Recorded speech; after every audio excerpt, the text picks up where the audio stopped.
Hello, welcome back to another edition of Olympic Change Partners live podcast.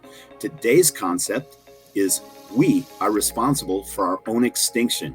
So you can bet this is going to be an interesting podcast. And to tell you more about that is we're fortunate enough to be joined by one of the leading experts in change science and people.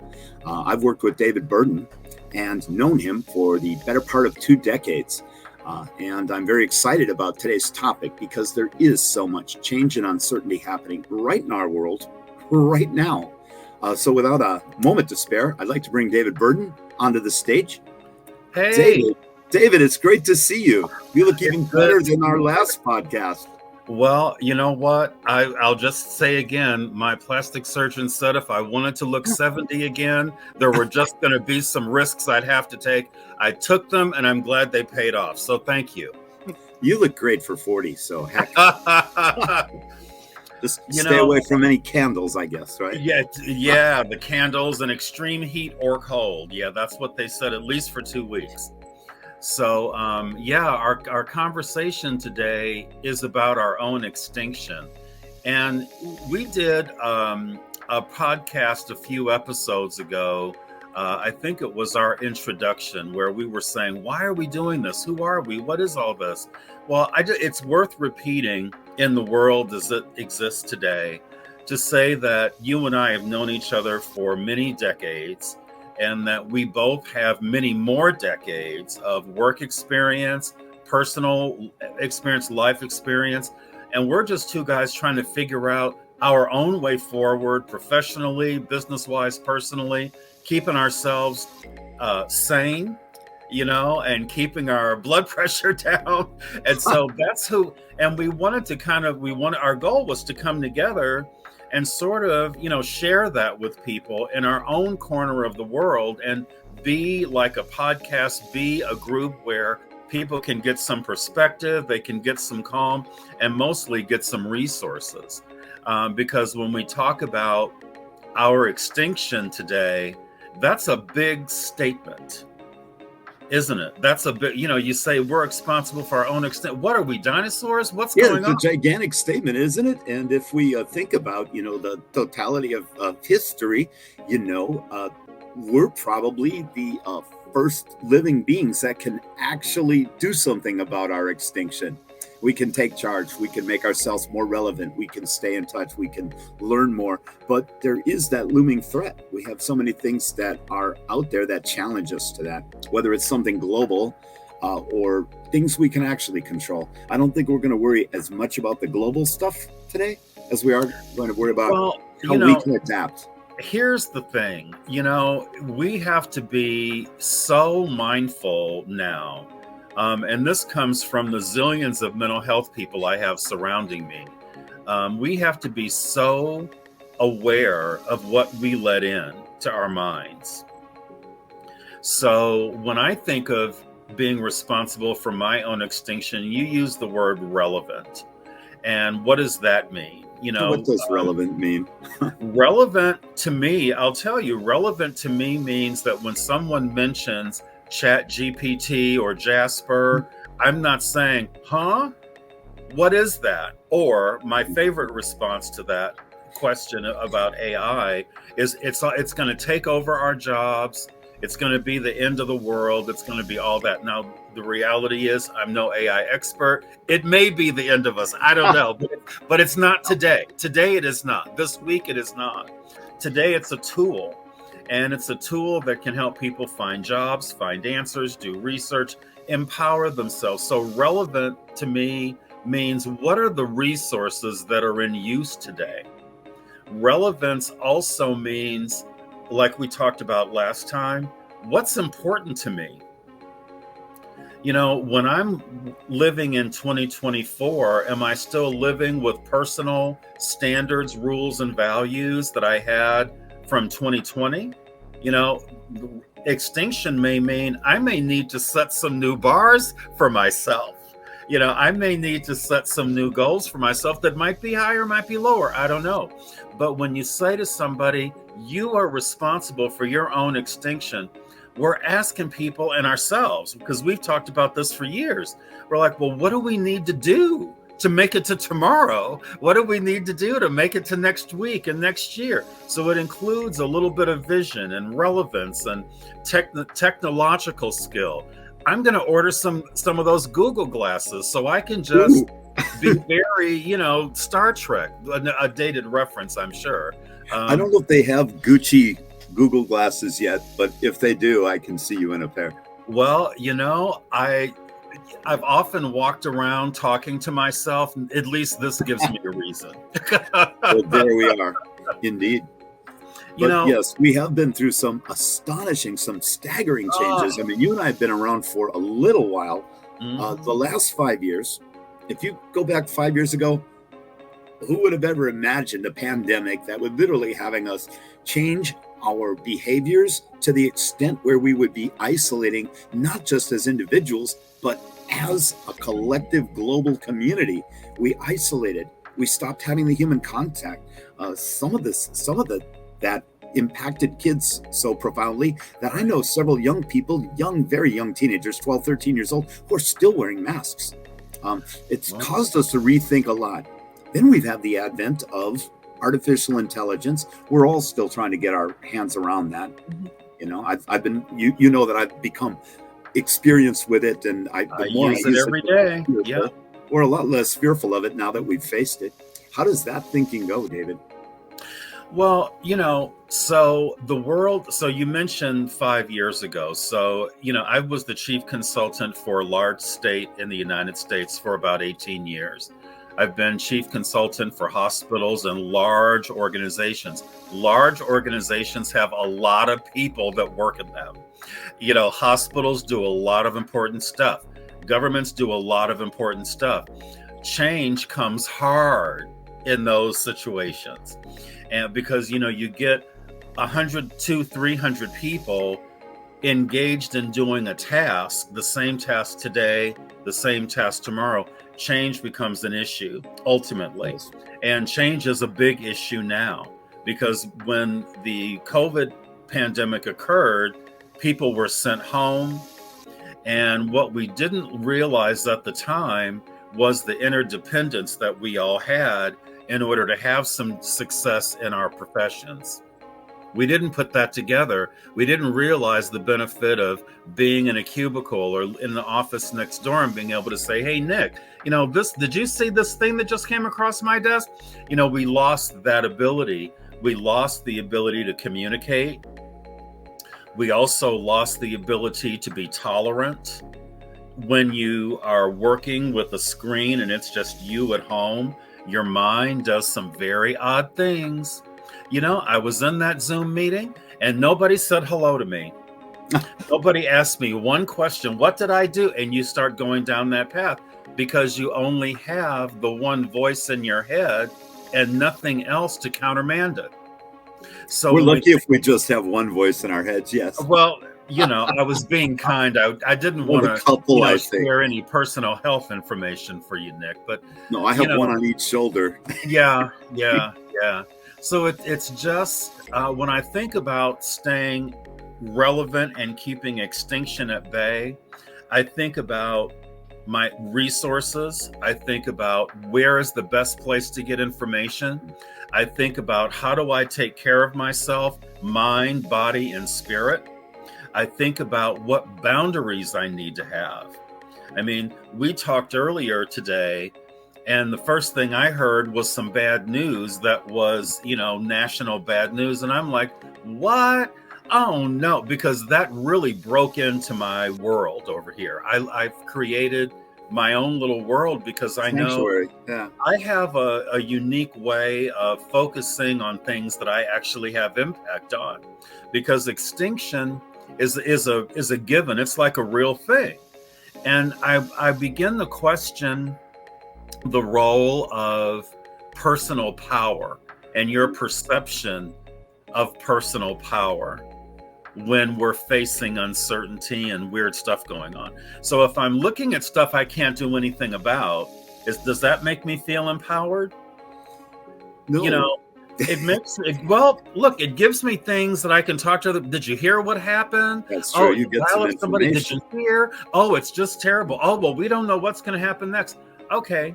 I understand there's a value in having that kind of conversation, but on a personal level, where I'm trying to keep myself together, keep my head together, stay focused, stay on my game, stay in my lane, stay on my strategy.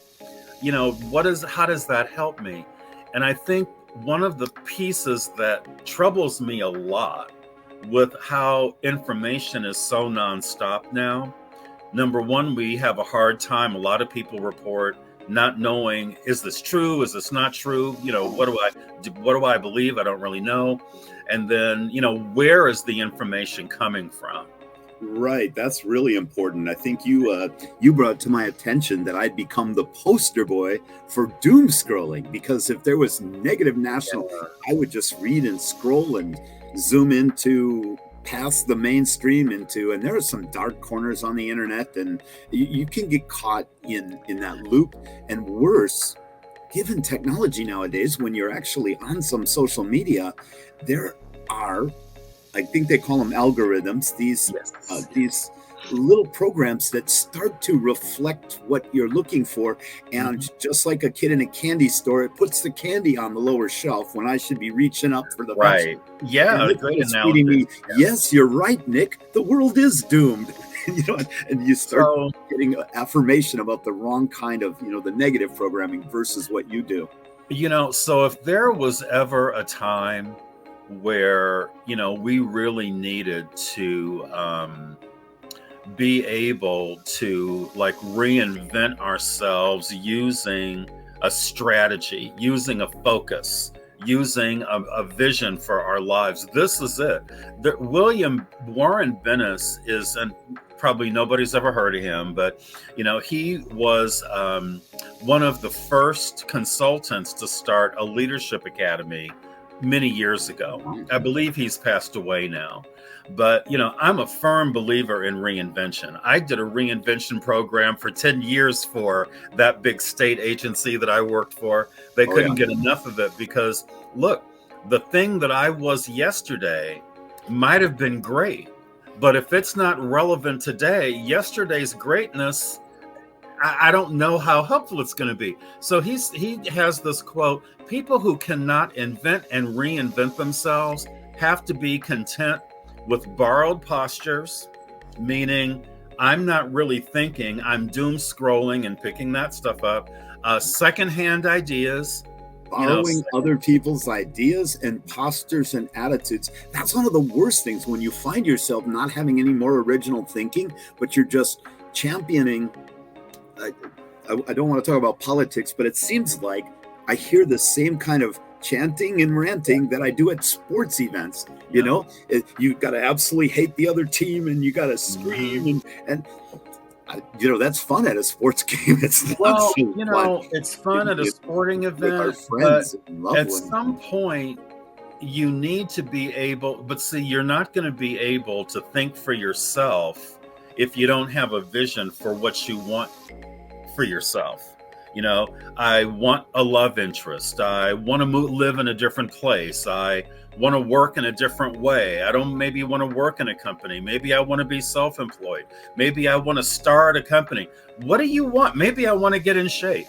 Maybe I need to get this body together. Maybe I need to tighten this face up. Oh, wait, that's me. Anyway. Well, I just want fewer choices and better things, I think, for myself and others. But you've got to think about it. And the doom scrolling, you ultimately wind up borrowing other people's ideas, other people's positions, and you become part of a group that lessens your voice even more, that blends you into a group that you're not even consciously aware that you're in that group, because this is an insidious device.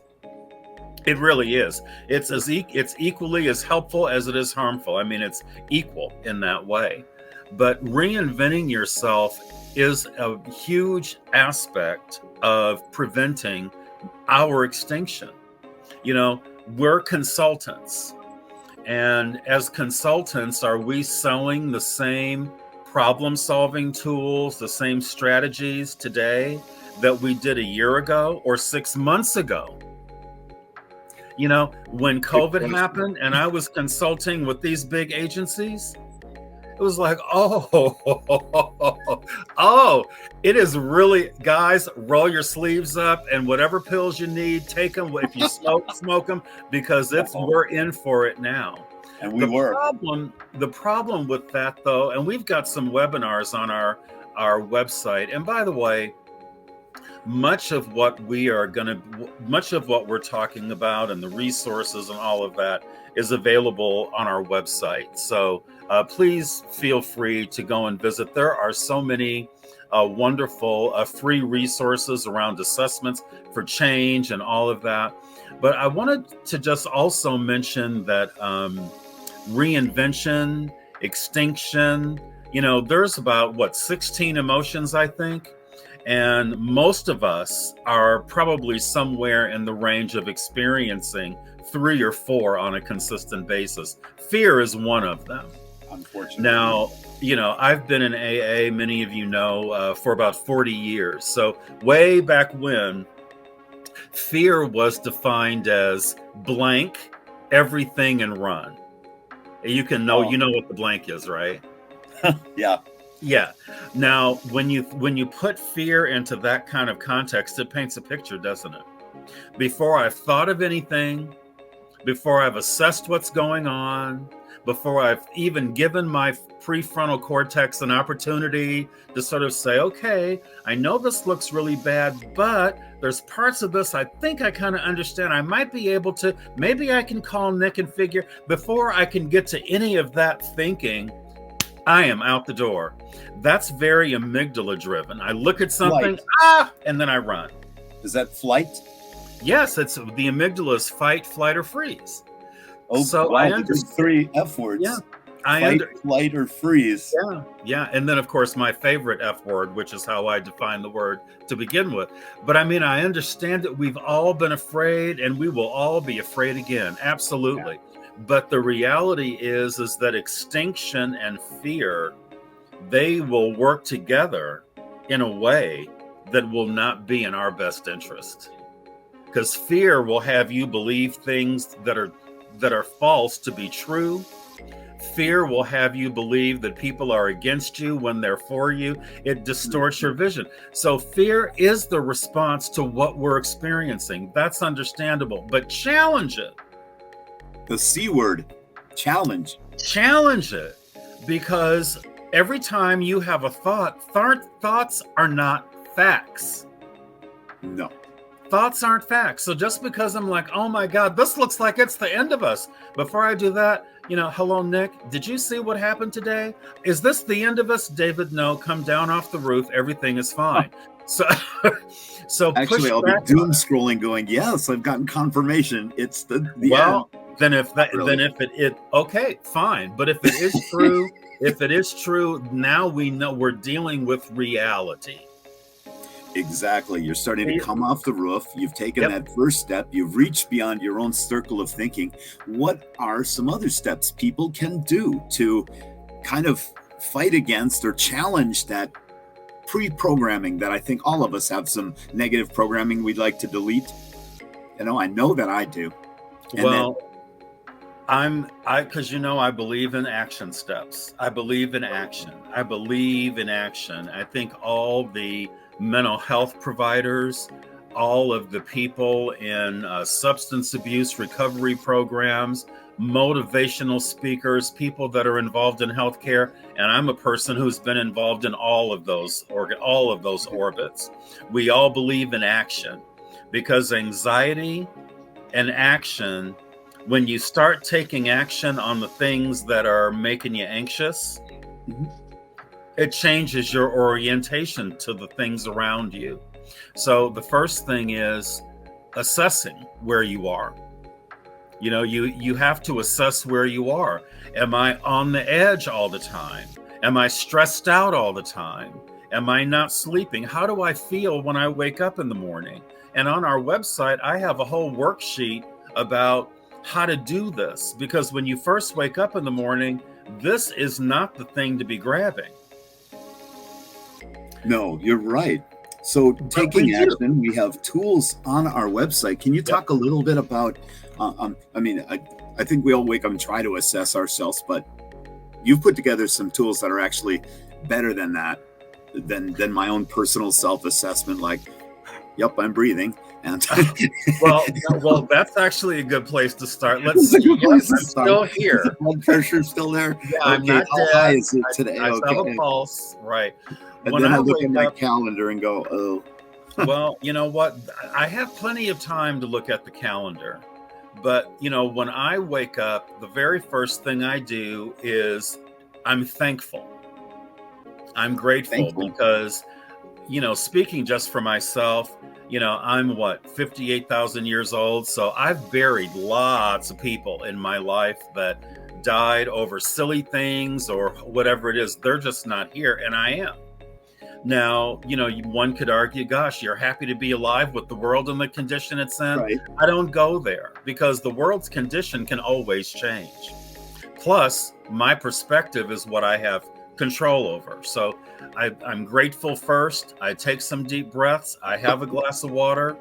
I start thinking about my anxiety and depression and how I'm feeling. And then I begin to think about, well, if you're feeling anxious, David, what did you do to contribute to that? What did you read? What are you watching? Who are you talking to? Are you exercising? Are you reading things that are helpful? Are you engaging in positive actions? To be able to get a handle on not just how I'm feeling, but what contributes to it and what I might be able to do to alleviate it. And then instead of going to check my email right away, the first thing I do is watch something or listen to something or read something that is uplifting, something that is motivating. And I know many of these people are dead, but Louise Hay and Wayne Dyer and Deepak Chopra, who is alive, by the way. I'm a big gospel music fan. So maybe it's listening to something like that. But, the top of your day has more power in it, at least in my opinion, and the opinion of a lot of others, because your brain is more receptive when you first wake up. That first 5 minutes that you're always talking about? Yeah, that first 5 minutes. So that is your power 5 every morning. That power 5. I like that. Yeah. So I fill the morning up with that. And then after that, while I'm making my cup of coffee, now I'm thinking about the day. But I'm thinking about the day in a different way. Right. I'm thinking about the day in the context of, gosh, there are a lot of things to do today. Or more importantly, a lot of people feel overwhelmed in the morning. They don't know what to do. So I say to myself, you know what? I have no idea where to even start today right now. So I'm going to have my coffee. And I know that the things that are the most important to make me feel accomplished by the end of the day are going to be those things that I focus on. One of the other things is talking to people who uplift me. So there are a lot of people I don't talk to in the evening time. Sundowning is not just for Alzheimer's patients. It's not just for sick people in a hospital. Well, that's the way they used to refer to sundown. When the sun would go down, patients would get more ill. Their symptoms would be more demonstrative. But we know that just as human beings living in a chaotic world, when the sun's up, there's lots to do. You're going here, you got to go here. I've got my list, I've got work, I've got the stuff. But then the sun goes down, things slow down, all that stuff you pushed out comes back. So I don't know about you, Nick, but in the evenings during the week, when the sun starts to go down around 8:30, my phone will start to ring and I can tell you who it's going to be. Not our aunt. Dismal Lizzie's, my great Aunt Miriam, who never married, and I mean, we need to redefine depression for her. I've just never. So I don't take those calls at night. No, that's really a powerful thing. I remember a few years ago, you and I were having a conversation. I won't say how many years ago, but I think it was on the eve of a 40th birthday, and we had talked about the change from 30 to 40 and how the most important thing, or one of the important things that we did, was starting to dial down the toxic people and the toxic voices, people, because right? we didn't have the same energy level that we did when we were 20. And it makes sense that we would want to use our energy more wisely and invest in people who do uplift us rather You than know, those who, you can always find somebody who's willing to if drag you you down. yeah, if you want to talk about, negative stuff, that's easy. That's the lazy man's way. But I'll tell you, my family has very strong Native American roots, and I'm a member of the Cherokee Nation. My dad used to say, son, sometimes he said, there are just times when you need all your wagons in a circle. Now, he told me that I love that. I That love should be on a T-shirt. it. We need our It wagons might in a be. circle. It's a It might wagons in be. the circle You need Wednesday. all your wagons in a circle. So remember, I shared with you, because you asked me a question about meditation, and you sort of had the idea of meditation many people have. I need to make a reservation and have a pillow and oh, kitty. My pillow. Well, and petting the cat could be meditative as well. But Or dangerous if you fail to do so when she asks. But well, that's that's true. really what's going on here. when I was thinking about that question you asked me last time about the meditation, sometimes it's as simple as, when I'm overwhelmed, I simply envision myself in a circle of all the people, living or dead, who have ever supported or empowered me. And I envision them all putting their hands on me and saying something uplifting. Now, my sister would say, oh, you're calling in the ancestors, which is a very Native American thing to do. I wouldn't necessarily consider, a famous gospel singer to be, an ancestor, but whatever it is. So these are just little tools that you have to sort of make up for yourself in order to keep yourself walking upright and not living in fear, because fear with uncertainty, they're related. But fear will block your vision from seeing an opportunity to build a new friendship, to build a new collaboration, to maybe join an entrepreneurial effort. So you don't want to cut off opportunities for yourself. You need boundaries. You need to figure out a way to keep the dismal Lizzies and the great Aunt Miriams, out of your hair, until you can maybe dedicate an hour, once a week, to just say, okay, I'm going to talk to all my depressed people right now, and put it on the calendar. Yeah, it's D-Day, Depression Day. But, we have to really figure out a way, because when we talk about being responsible for our own extinction, and I asked you, Nick, what you thought that meant, for what it means to me is there are steps to take. There are actions to engage in. There are boundaries to be created and respected. There are routines that need to be created and respected. And I need to have a vision, because if I'm in a situation that's uncertain, I can either focus on the uncertainty, or I can focus on something I'm building new. It's everybody's choice what they do. But I like looking good, feeling good, having a normal blood pressure, not doing bad things to myself because I'm feeling overwhelmed, like overeating and overspending and engaging in all the isms. And look, I live in a state that boasts, if you can call this boasting, the largest marijuana dispensary business in the United States.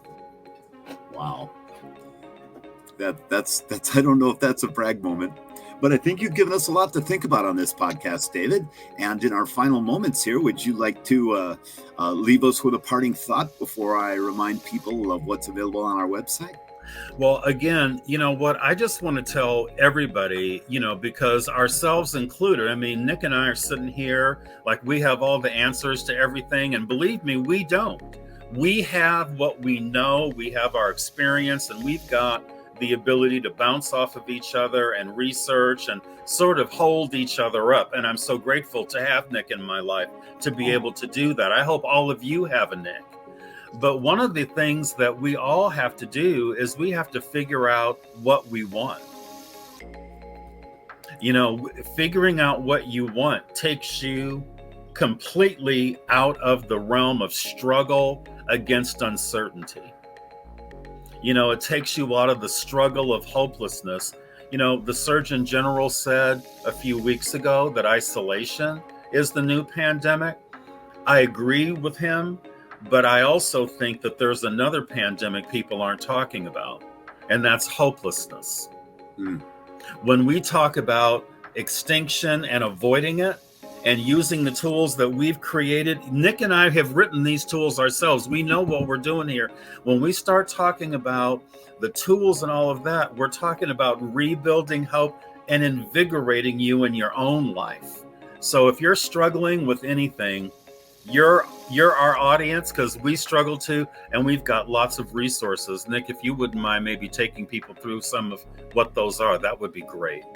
Well, we're at the 30-minute mark. I'm certainly excited to talk a little bit about our website. But first, David, I want to thank you for everything you've shared today. I'm looking forward to our next podcast. So if you've enjoyed what we've talked about today, if you found something meaningful, we'd like to ask you to make sure you like us on social media. You can find us on the website David's going to put up in just a second. It's pretty simple, though. It's olympichangepartners.com. And on there, you're going to find a wealth of resources. You're going to find other external websites you can go to take things like the uncertainty assessment or a personal assessment about a range of different things. You're going to find more tools. You are going to also find our upcoming schedule, because one of the things that I think is particularly exciting is with a podcast, we're pretty unidirectional. You're hearing us, you're watching us. We're going to be inviting you soon to a live webcast where you're going to be able to hit us with real-time questions. You're going to be able to interact with us. You're going to be able to throw some challenges at us. We certainly hope you join us. And there is our website on the bottom, olympichangepartners.com. Our next blog will be found on that website as well. So I think our next episode, our next conversation is around change. Now, we're not calling it managing change. We're calling it processing change, because there is a process for dealing with change. There's a process for it. Nobody manages it. You're not going to be able to make it your, you know what they used to say, I'm going to make you my, it begins with the letter B. I can't say it. But, we're not going to do that, but we have a process because there's so many changes coming at us. And there's a process for sifting through and how to make sense of things, which things to respond to, which things to let go of. So that's what's going to come up next. I love it. And I always say this to one of my close friends. If you're having one of your episodes, please join us for one of ours. Our podcast. Oh my God. Okay. If you're all right. On that happy note, thank you all for joining us. Thank you, everybody. See you next time. And we're off in 3, 2, 1. That's our wave for our editing.